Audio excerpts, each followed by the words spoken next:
इनकी संस्कृति और वास्तुशिल्प सदियों से दुनिया को लुभाता रहा है। सृजनशीलता से भरे भारत के लंबे इतिहास में अलग अलग जातियों का कौशल उनकी विशिष्ट पहचान रहा है। आज हम बात करेंगे ऐसी ही स्वाभिमानी और सृजनशील कौम की, जिसका हुनर नींव की ईंट से लेकर शिखर तक में समाया है। वो खुद अपने बारे में कम बोलते हैं, क्योंकि सदियों से उनका हुनर खुद बोलता है। यह अनूठा समाज है कुमावत समाज। कुमावत शिल्पियों को शिल्पकला ईश्वर प्रदत्त अनूठा वरदान है। पीढ़ियों से हर काम को विशेषज्ञता और गहनता से करने के आदी रहे कुमावत समाज के शिल्पकारों का ये करिश्मा ही है कि सदियों पहले बनाए गए गढ़, किले, मंदिर और महलों में इन्होंने बाल जितना भी दोष नहीं छोड़ा। खून पसीना सींच, मेहनत और ईमानदारी से काम करने में माहिर कुमावतों का कला और शिल्प आज भी सबकी जुबान पर है। जयपुर, आगरा, ग्वालियर, पुणे और देश भर में बनी इमारतों में कुमावत शिल्पियों की आत्मा बसती है। यही कारण है कि इनकी बनाई कृतियों को निहारने के लिए आज पूरे संसार से पर्यटक भारत आता है। इनकी उत्कृष्ट कलाकृतियों को देखकर लोग दांतों तले उंगली दबाते हैं और मंत्रमुग्ध होकर इन रचनाकारों के लिए कह उठते हैं, वाह, वाकई अद्भुत। ताजमहल, संसद भवन, राष्ट्रपति भवन के अलावा मारवाड़, ढूंढाड़, मेवाड़, वागड़ और शेखावटी ही नहीं, पूरे देश में कुमावत समाज के शिल्पकारों की कारीगरी का डंका बजता है। मेवाड़ में मंडन, नामा और पूंजा की देखरेख में बने अद्वितीय किलों और मंदिरों में कुमावत समाज के शिल्पियों के हथौड़े, करनी, छैनी की खनक गूंजती है। शेखावटी की हवेलियां और महलों के चित्रांकन में कुमावतों की कलम का दिग्दर्शन होता है और दुनिया इसे नायाब कारीगरी का उदाहरण मानकर देखने चली आती है।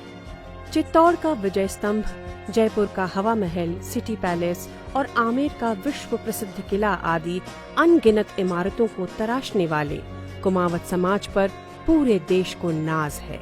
राजस्थान के मारवाड़, मेवाड़, वागड़, हाड़ौती, शेखावाटी और ढूंढाड़ के अलावा कुमावत समाज के लोग गांव, ढाणियों और शहरों में रचे बसे हैं। ईमानदारी, कर्तव्य निष्ठा, सच्चाई तो जैसे इन शिल्पियों का जीवन दर्शन है। इनकी कला से सजा हमारा राजस्थान, जिसके कण कण में इनकी अनूठी कारीगरी झलकती है।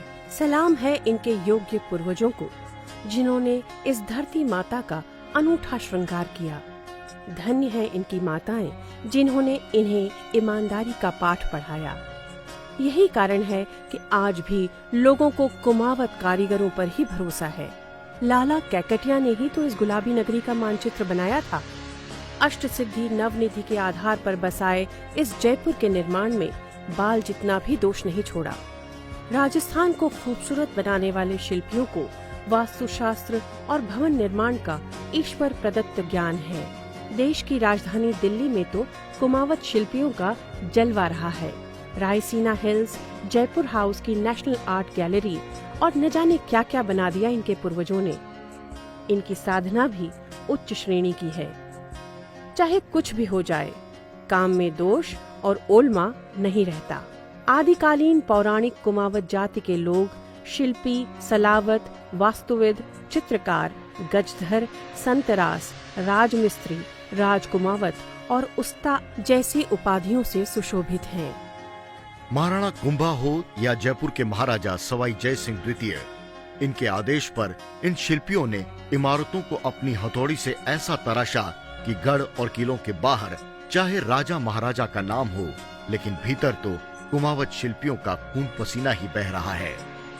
सैन्य सुरक्षा के लिहाज से कुमावत शिल्पियों ने जो गढ़ और किले बनाए, इतिहास गवाह है कि वो लंबे वक्त तक अजेय रहे। कुमावत समाज के लोग खेती भी करते हैं, इसीलिए इनको खेतड़ भी कहा गया। इस जाति का उद्गम चित्तौड़ से हुआ। पंडित रमेश चंद्र गुणार्थी ने जातियों की खोज लेख में कुमावत जाति का उल्लेख किया है। कीर्ति स्तंभ के वास्तुकार जयिता और उनके पुत्रों ने भी कई निर्माण किए। चित्तौड़ का विजय स्तंभ, जिसे कीर्ति स्तंभ भी कहा जाता है, इसे बनाने में कुमावत समाज के कुशल शिल्पकारों का ही हुनर था। मेवाड़ नरेश राणा कुंभा ने महमूद खिलजी के नेतृत्व वाली मालवा की सेना पर सारंगपुर की लड़ाई में विजय हासिल की। इसी विजय के प्रतीक स्वरूप विजय स्तंभ बनाने का आदेश दिया गया। सन 1440 से 1448 तक हुए निर्माण कार्य के बाद राणा कुंभा इस कृति से इतने प्रभावित हुए कि उन्होंने स्तंभ के वास्तुशिल्पी को सकल वास्तु विशारद की उपाधि दी।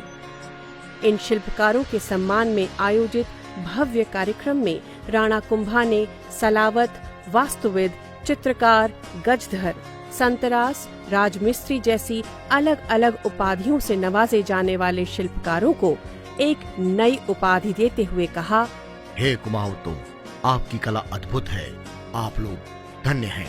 अपनी कला के बदौलत पहचान बनाने वाले कारीगरों को उस दिन कुमावत के रूप में एक नई पहचान मिली।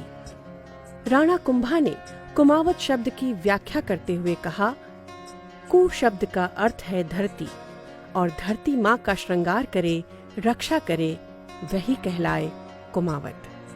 पूना के बैरिस्टर गणपतराव भिवाजी बैताड़े की मराठी पुस्तक आमची जाति में कुमावत समाज का उल्लेख किया गया है। उन्होंने लिखा कि महाराणा कुंभा ने कीर्ति स्तंभ बनाने के बाद सलावट आदि वास्तुकारों को कुमावत उपाधि से नवाजा। शिलालेख के अनुसार वो चैत्र सुदी अष्टमी थी। अगले दिन रामनवमी का पावन दिन था, लिहाजा कुमावत जाति अपना उद्गम रामनवमी से ही मनाती है। महाराणा कुंभा के मन में कुमावत समाज के शिल्पकारों के प्रति अटूट विश्वास था। इसीलिए 15वीं शताब्दी में कुमावत समाज के हुनरमंद शिल्पकारों को ही कुंभलगढ़ किले के निर्माण की जिम्मेदारी दी। कुमावत समाज के महान शिल्पी खेता के पुत्र मंडन उस समय के मेवाड़ के राजशिल्पी थे। उन्होंने इसका मानचित्र तैयार किया और अपनी देखरेख में इस अद्भुत किले का निर्माण किया। इस किले के गढ़ रूपी परकोटे पर एक साथ 4 घुड़सवार दौड़ सकते हैं। चीन की दीवार की तर्ज पर 36 किलोमीटर लंबे मजबूत परकोटे ने इसे अभेद्य बनाए रखा। इस गढ़ के निर्माण में जेता पुत्र पूजा, नाथा, गोविंद, तेजा, गेंदा, लाला आदि राज मिस्त्रियों का योगदान रहा था। मंडन वास्तुशास्त्र के प्रसिद्ध ज्ञानी थे, जिन्होंने कई ग्रंथ लिखे, जिनमें एक ग्रंथ राजवल्लभ बहुत प्रसिद्ध है। कुमावत समाज की भवन निर्माण शैली जग जाहिर रही है। वास्तु के महापंडित मंडन खनारिया महाराणा कुंभा के राजशिल्पी थे। इनके वंशज चित्तौड़ के सलावट मोहल्ले में निवास करते हैं। मंडन ने 9 ग्रंथों की रचना की, जिनमें देवता मूर्ति, प्रसाद मंडन, वास्तुशास्त्र, रूप मंडन आदि शामिल हैं। मंडन के पुत्र नाथा भी विद्वान थे। उन्होंने वास्तु मंजरी ग्रंथ लिखा।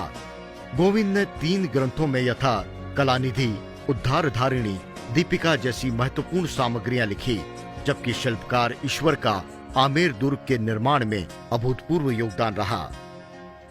उदयपुर संग्रहालय में सुरक्षित एक 71 गज के लेख में ईश्वर के पुत्र छीतर का उल्लेख है। यही खेता खनारिया के 2 पुत्र मंडन और नाथा मंडन हैं। लाखा के पुत्र जैता, मंडावरा व उनके भाई नारद का उल्लेख चित्तौड़ के महावीर प्रसाद की प्रशस्ति में हुआ है। इनके वंशजों ने अनेक किले और मंदिरों का निर्माण करवाया। विक्रम संवत 1515 के एक लेख में लाखा मंडावरा को सकल वास्तुशास्त्र विशारद बताया गया है। जैता के पुत्रों में नापा, यामा, पुंजा, भूमि, चुथी व बलराज थे। संवत 1538 में प्रकाशित मूर्ति लेख में शिल्पकार सिंहा ने शांतिनाथ जी की मूर्ति बनाई थी। विक्रम संवत 1587 के लेख में मंदिर के जीर्णोद्धार का भी वर्णन है। नीलकंठ मंदिर के स्तंभ पर विक्रम संवत 1787 के लेख में बापा के पुत्र वीरभाना मंडावरा का जिक्र है। संवत 1832, 1833 व 1839 के लेखों में गजधर शिल्पकारों के नाम के आगे सलावट लिखा है। चित्तौड़गढ़ के किले को बनाने में कुमावत जाति के वास्तुशास्त्रियों का बड़ा योगदान मिलता है। उदयपुर के एकलिंगजी परिसर में 108 मंदिरों का निर्माण महाराणा मोकल के समय राजशिल्पी खेता खनारिया की देखरेख में हुआ। महात्म के श्लोक में लिखा है, यहाँ पर शिल्पियों ने अद्भुत तोरण द्वार बनवाया। इसके निर्माण में पामा और नापा खनारिया के नाम का उल्लेख मिलता है। महाराणा मोकल ने राजशिल्पी खेता खनरिया को सकल कलाधर की उपाधि प्रदान की थी। रणकपुर जैन मंदिर को सेठ धन्ना शाह ने बनवाया और इसे डिजाइन किया देपाक देपाक ने। सन 1335 में निर्माण कार्य इसका शुरू हुआ और पूरा होने में 65 साल लग गए। शिल्पी दीपा के अलावा जेता मंडन, करनाल, रत्ना, धन्ना व इनके वंशज जैसा व जावे का भी अभूतपूर्व योगदान रहा। फालना के पास दीपा गांव में यह शिल्पी मेहरावड़ा गोत्र के कुमावत शिल्पी थे। रत्ना सारडीवाल व जेता मंडन खनारिया गोत्र के थे। चित्तौड़ में किशनलाल जी व चतुर्भुज खनारिया शिल्पी मंडन खानदान के उच्च कोटि के वास्तुशिल्पी थे। ढूंढाड़ के गुमनाम वास्तुशिल्पियों ने आमेर नरेश जयसिंह प्रथम के आदेश पर ताजमहल का निर्माण करवाया। शाहजहां ने 6 जून 1631 को आदेश दिया कि ताजमहल निर्माण आमेर के राजाओं की आगरा स्थित हवेलियों की जगह पर होगा। बादशाह शाहजहां आमेर महल के निर्माण से प्रभावित थे। ऐसे में उन्होंने ताजमहल बनाने के लिए ढूंढाड़ के कारीगरों को मांगा। 21 जून 1632 को योग्य वास्तुकारों को मकराना में मौजूद मुगल अधिकारियों के पास भेजने के लिए लिखा गया। ढूंढाड़ से करीब 20,000 शिल्प पारखी भेजे गए, जिन्होंने 20 वर्ष में विश्व के आश्चर्य ताजमहल का निर्माण पूरा किया। ताजमहल निर्माण में कुमावत शिल्पियों का योगदान अविस्मरणीय है।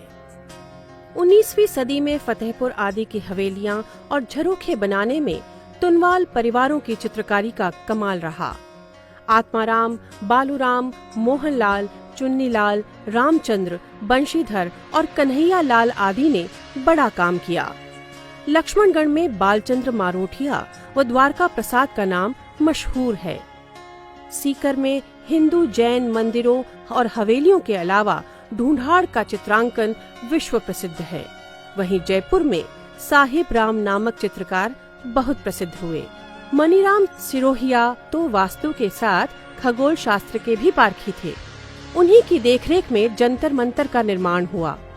शेखावाटी अंचल आज भी कुमावत चित्रकारों के बनाए भित्ति चित्रों की वजह से विश्व विख्यात है। रामगढ़, फतेहपुर, मंडावा, सीकर, महनसर, नवलगढ़, ढूंढलौद और मुकुंदगढ़ आदि की हवेलियों के भित्ति चित्र सैलानियों के आकर्षण का केंद्र है। हवेली के गुम्बद से लेकर तलघर तक अद्भुत भित्ति चित्र उकेरे गए हैं।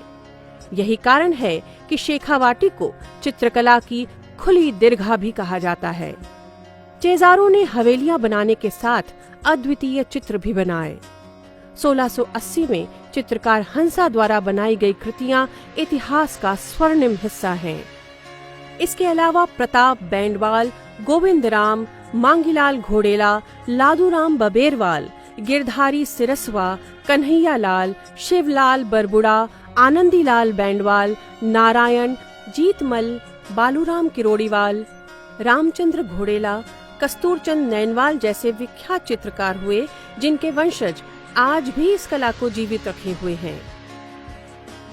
आज के बने निर्माण भूकंप और आपदा में ताश के पत्तों की तरह ढह जाते हैं, लेकिन कुमावत समाज के हुनर की दाद देनी पड़ेगी कि सदियों से कितनी भी आपदाएं आई हों, इनके बनाए गए गढ़ और किलों में 1 इंच भी दरार नहीं आई। कुमावत समाज के पूर्वजों के हाथों से बने चूने के गढ़ आज भी मजबूती के साथ खड़े हैं। घरड़ से घिसाई और मेथी गुड़ से बनी छतों में पानी टपकना तो दूर, सीलन तक नहीं आई।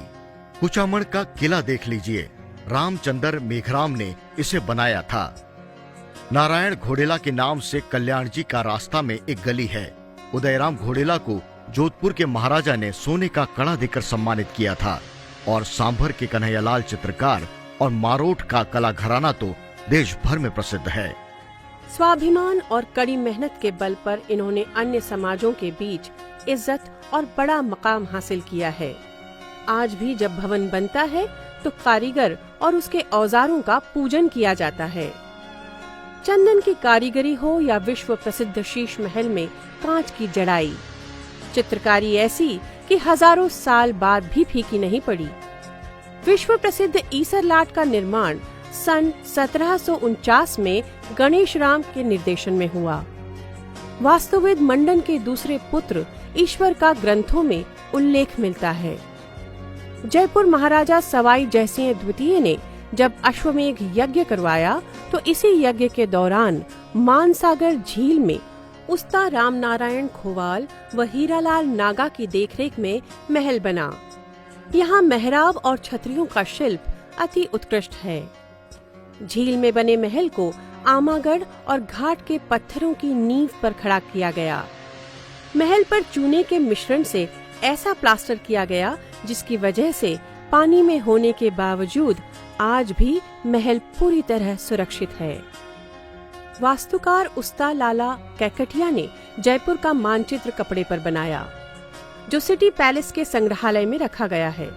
वहीं उस्ता अनंत राम कैकटिया ने अयोध्या नगरी को आधार मानकर नवग्रहों के हिसाब से जयपुर में 9 चौकड़ियों की स्थापना की। लूणकरण मोरवाल, सोहन जालांधरा, भूरामल खुरानिया, धन्ना मरोठिया, बालजी तागड़ा, कानजी घोड़ेला, रघुनाथ सिरोहिया, रघुनाथ तागड़ा और जीवन माचीवाल का जयपुर के निर्माण में योगदान रहा।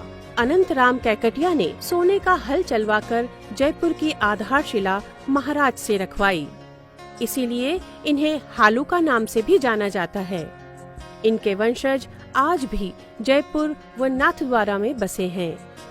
सन 1798 में प्रसिद्ध हवा महल का निर्माण उस्ता लालचंद व रामचंद्र कुमावत ने करवाया। उस्ता रामविलास ने चांदी की टकसाल, रामचंद्र जी का मंदिर, रामनिवास बाग, मेयो हॉस्पिटल आदि का निर्माण अपनी देखरेख में करवाया। नमक की मंडी में एक हवेली और रामचंद्रपुरा की जागीर उस्ता रामविलास को उपहार में दी गई। सेठ मांगीलाल माचीवाल ने रेलवे स्टेशन, सचिवालय और रामबाग बनवाया। सरगासूली उस्ता गणेश राम की देखरेख में बनी। बालाबख्श मुसरब ने अल्बर्ट हॉल बनाने में सहायता की। इसी परंपरा से निकले राम प्रकाश गहलोत ने मुंबई में नगर नियोजक की डिग्री हासिल की। शिला माता मंदिर और मोती डूंगरी के तख्ते शाही महल का सौंदर्यीकरण इन्होंने करवाया। राम प्रकाश गहलोत पहले राजस्थानी थे जिन्हें 1945 में रॉयल इंस्टीट्यूट ब्रिटिश की सदस्यता मिली और 1957 में राष्ट्रपति डॉक्टर राजेंद्र प्रसाद ने उन्हें पद्मश्री से सम्मानित किया। जयपुर के महाराजा सवाई राम सिंह द्वितीय ने रामबख्श उस्ता से रामबाग का मानचित्र बनवाया। लालचंद ने मेयो हॉस्पिटल की डिजाइन तैयार की। अल्बर्ट हॉल के निर्माण में नारायण मिस्त्री घोड़ेला का योगदान रहा। राम प्रकाश उस्ता महाराजा स्कूल ऑफ आर्ट्स के प्राचार्य भी रहे। गंगापोल में लवाण का घेर के राम सहाय ने सिटी पैलेस, नाहरगढ़ और आमेर महल की चित्रकारी को नया रूप दिया। सवाई रामसिंह ने मास्टर राम प्रसाद उस्ता को सोने का कड़ा देकर सम्मानित किया। सांभर के कन्हैयालाल वर्मा, डॉक्टर नाथूलाल, लालचंद मारोठिया का नाम ऊंचा रहा। सौभागमल गहलोत शांति निकेतन में कला सिखाने गए थे। उन्होंने 1933 में रामबाग विस्तार के अलावा सिटी पैलेस आदि के मानचित्र बनाए। राम प्रकाश गहलोत भारत के प्रथम पीडब्ल्यूडी विभाग के चीफ इंजीनियर भी रहे। इन्होंने संसद भवन, विज्ञान भवन और कनॉट पैलेस जैसी बड़ी इमारतें बनाने में अपना योगदान दिया। विश्वकर्मा पुत्र कुमावत शिल्पियों ने आमेर का किला बनाया। 20 वर्ष में यह किला बनकर तैयार हुआ। विश्व के श्रेष्ठ किलों में शुमार आमेर किले का निर्माण उस्ता गोरा कैकटिया की देखरेख में हुआ। गोरा कैकटिया अनंत राम के दादाजी थे। उस्ता बाबूलाल मारवाल, सूंडा छापोला की देखरेख में 2000 कारीगरों ने किले का निर्माण किया। आमेर किला बनाने के बाद बाबू मारवाल कुचामन और सूंडा छापोला ग्वालियर गए, जहां उन्होंने मान मंदिर महल बनाया। आमेर किले को देखकर यह अनुमान लगाया जा सकता है कि 500 वर्ष पहले भी कुमावत जाति की परंपरा स्थापत्य कला कितनी उच्च कोटि की थी। इसका एक अन्य उदाहरण है वीरभान द्वारा बनाए गए राजसमंद के गढ़ व किले। मराठा बाजीराव पेशवा के निर्देश पर भाऊ मनशाराम धुवारिया ने पुणे का किला बनाया। इस किले की नींव 10 जनवरी 1730 को रखी गई। कुमावत शिल्पी भाऊ मनशाराम को मराठों ने नाईक की सर्वोच्च उपाधि प्रदान की।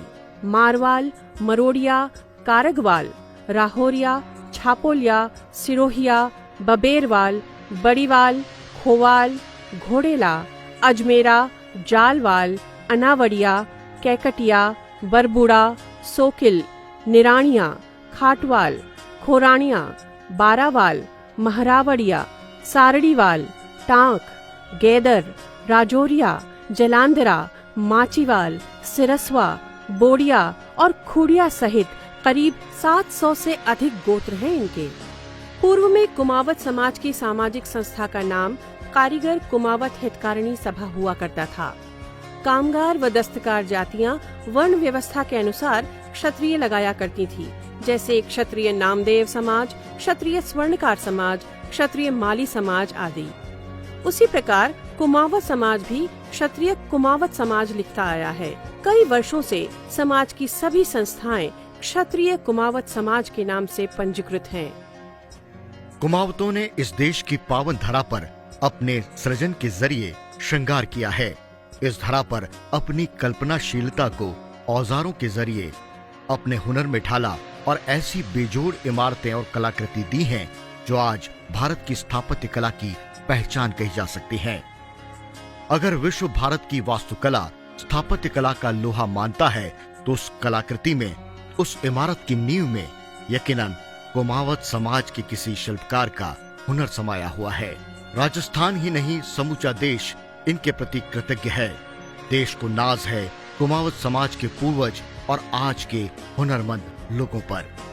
कुमावत समाज की नई पीढ़ी ने आज भी राजस्थान और देश में पर्यटन और रियल एस्टेट जैसे अर्थव्यवस्था के 2 मजबूत पायदानों की नींव संभाल रखी है और देश के विकास में अपना योगदान दे रहे हैं।